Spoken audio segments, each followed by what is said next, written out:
What's up and welcome back to my YouTube channel.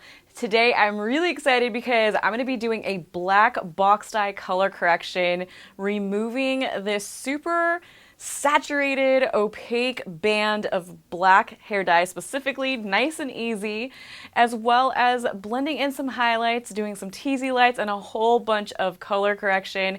And what I'm also really excited about is we're going to be adding in some extensions to add a little bit of fullness and volume for this entire look. But before we get started, make sure you hit that subscribe button and turn on all notifications so you don't miss a tutorial. Now let's go ahead and get started.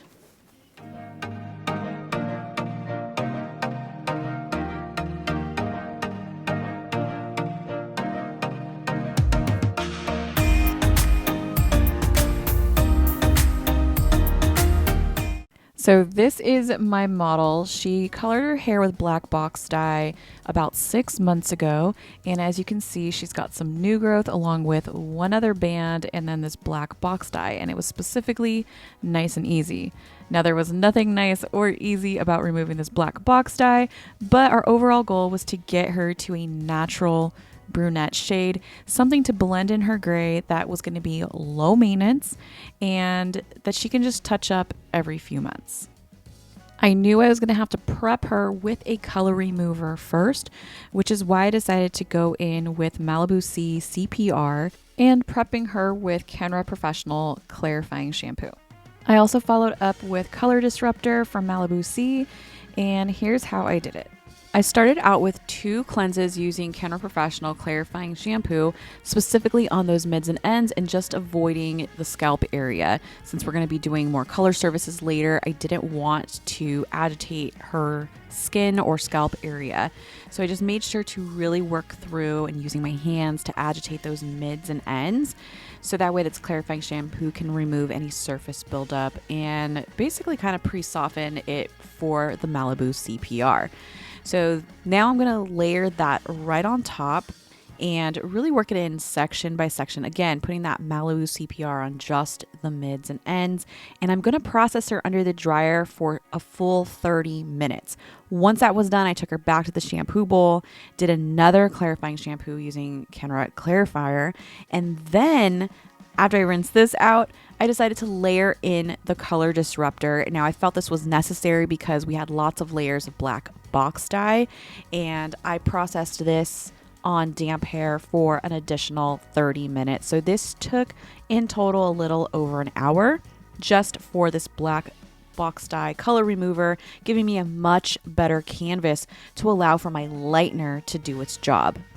For her sectioning, I'm using her natural part, which is about right down the middle. That's going to actually change once we get towards the front and I do the highlights, and then from the apex down behind the ear. You can now see that band softened a lot, and we got her ends to about a good level 2, level 3. So for this project, I'm going to be using C Professional Beyond Bond Lightener. Now the reason why I'm using this lightener is because she does have pretty fine hair, and we just did 2 color remover processes beforehand. So I want something that's going to give her hair a little bit more structure for those inner and outer bonds. I'm going to be mixing this up 1:2 mixing ratio with 20 volume developer. And to get started diffusing this line of demarcation, I'm going to start from the bottom and work my way up. So I'm going to be working with pretty wide sections, but also really deep weaves here. And I'm going to tease. Now, the reason why I'm using this technique is, again, to diffuse this line of demarcation, and I want the most blend possible. Keep in mind our end result or our goal is to get her to a really natural looking brunette shade that can grow out really easily, be super low maintenance, and she doesn't want a harsh line of demarcation. So that's why I decided to go in with this technique, because long term she just wants to be able to come in here and there for some glazes to blend in her gray. She's not super concerned with covering her gray. She just wants a blend. So I thought this technique was going to be perfect for her, so that way we can brighten up those ends, blend in the grays at the top, and then we can see her every 6 to 8 weeks for an all over glaze. Now, some of the tools that I'm using are, of course, my Firmar brushes. I love the Power Painter for this particular technique. And I'm also using my Coup board. This is the really extra long wide one. And I just like it because it pushes up those little teased areas really, really easily. These foils are also from Firmar, making my work flow be really quick. If I was using more traditional foils, I would have to use smaller sections and smaller foils. So that's kind of why I just like using tools that are going to make me work a lot more efficiently. Now, in a lot of my other videos, I do share the teasy light without the tease, but with this particular client, I wanted to create that tease because I wanted the ultimate diffusion here, and I'm taking really deep sections here when I'm weaving. And so for that reason, I wanted this to be a lot more rooted. So when I'm actually teasing, it creates more of a rooted effect, more for those mids and ends, which is exactly where that black box dye is.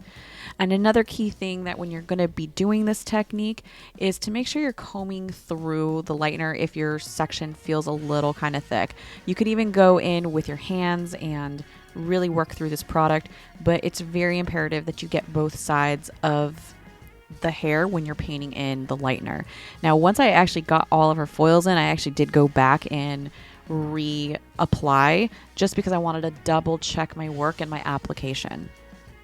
Now, you'll also notice that all of my sections in the back are horizontal, and it has a purpose. So if you haven't watched my other hair tutorial on the placements of your hair foils and the effects they create, I highly recommend you check out that video because I think it will bring a lot of clarity as to why I decided to use horizontals. Basically, if you haven't watched the video, that is basically sharing that horizontals can give you a lot of diffusion towards the back. And since we're trying to break up a line of demarcation and I wanted the most blend for this, horizontals was the best option. I'm actually going to finish up this back section with just 2 more foils, but they do get a little closer together so the subsections aren't as wide as the very, very bottom side. And since we were able to brighten up that black box dye on that underside and get her to a good level 3, I wasn't too concerned about that still showing through on top of these brown highlights that we're going to make. But the overall goal here with the lift is I want to get her past that orange phase because I don't want to have to correct any orange tones because I want this to look as natural as possible. So I'm really aiming for a level 9 here, but I'll be really happy with a level 8 as well because I feel like I can still control that. But definitely want to get past that level 7 for a natural brunette shade. Now for the front, I'm going to be doing diagonal back sections. And again, the reason for this is because I want to create the most natural fall. And typically my client wears her hair a little bit towards her face. So this is going to be the most diffused natural fall for her. So that's what I want to replicate. I'm still taking really deep weaves here. I'm not too concerned about creating a money piece or anything like that. We want her highlights to not really look like highlights. We want to add dimension. So really soft, natural highs and lows. And again, a rich brunette shade.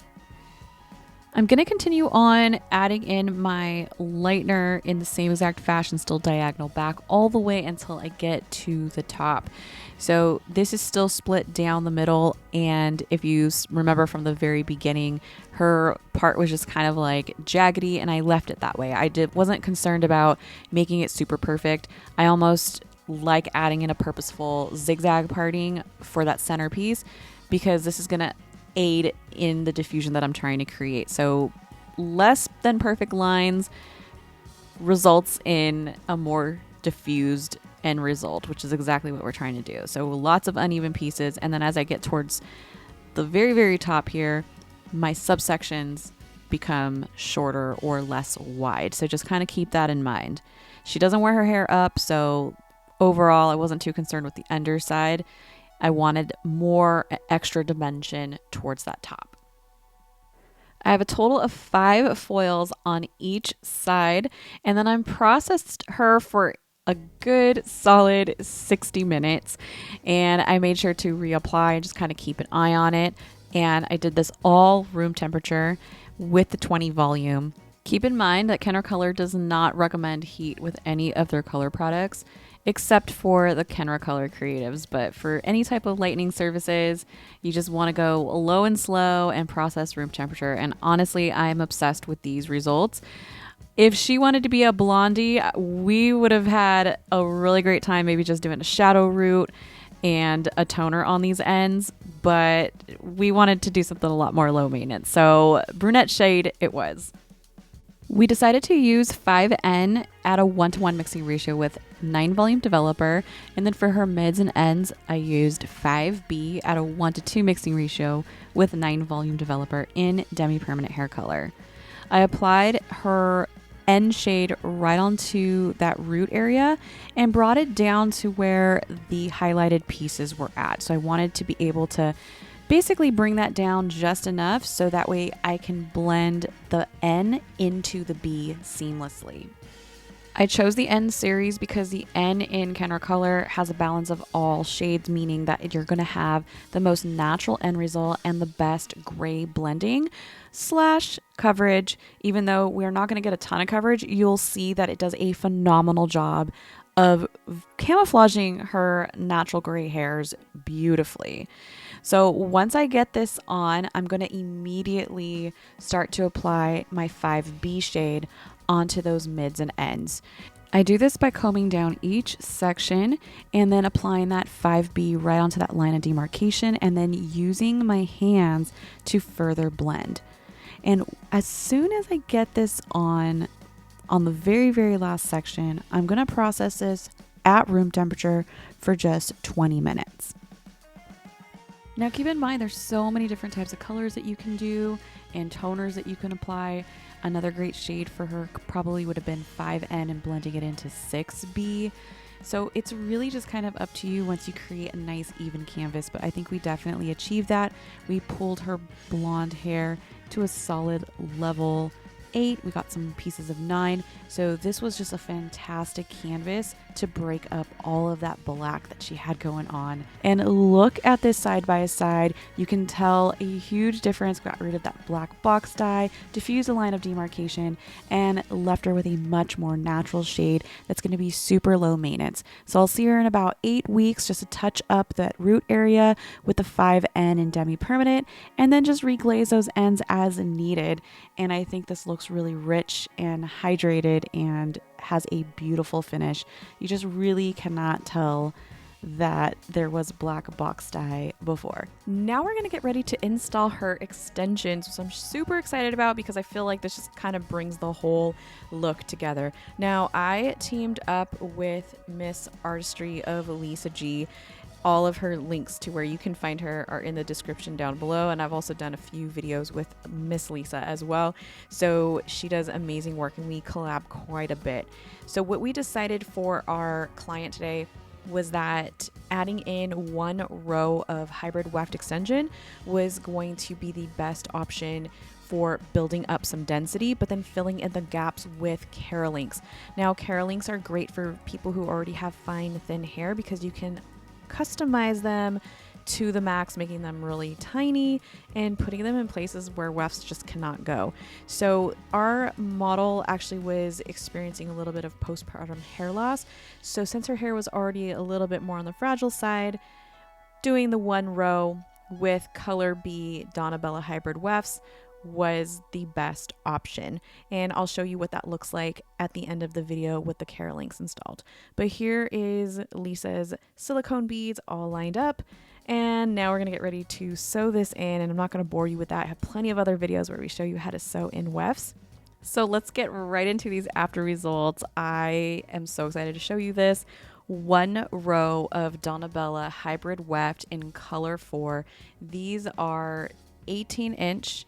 There's only about 3 wefts in that 1 row. And then here's the Cara links where we added in some extra fullness for the density that she was lacking in specific areas, just to kind of bring this whole look together. And overall, this head of hair looks beautiful, healthy, dimensional. We exceeded our client's expectations in removing this black box dye and taking her to a much more wearable brunette shade that's going to be super low maintenance as it starts to fade and wear out. This total transformation took us about 9 to 10 hours, and she was super happy. So I really hope you enjoyed this hair tutorial, and if you did, please give this video a thumbs up, make sure to subscribe, and comment down below what your favorite part of this entire tutorial was, and I'll be sure to respond. You can find me on my other social channels like Instagram, Facebook, and TikTok, all under Morella Manelli. And if you want free education sent right to your inbox, be sure to head on over to morellamanelli.com and sign up for my newsletter. And if you enjoy listening to podcasts, be sure to check out Hair B&B.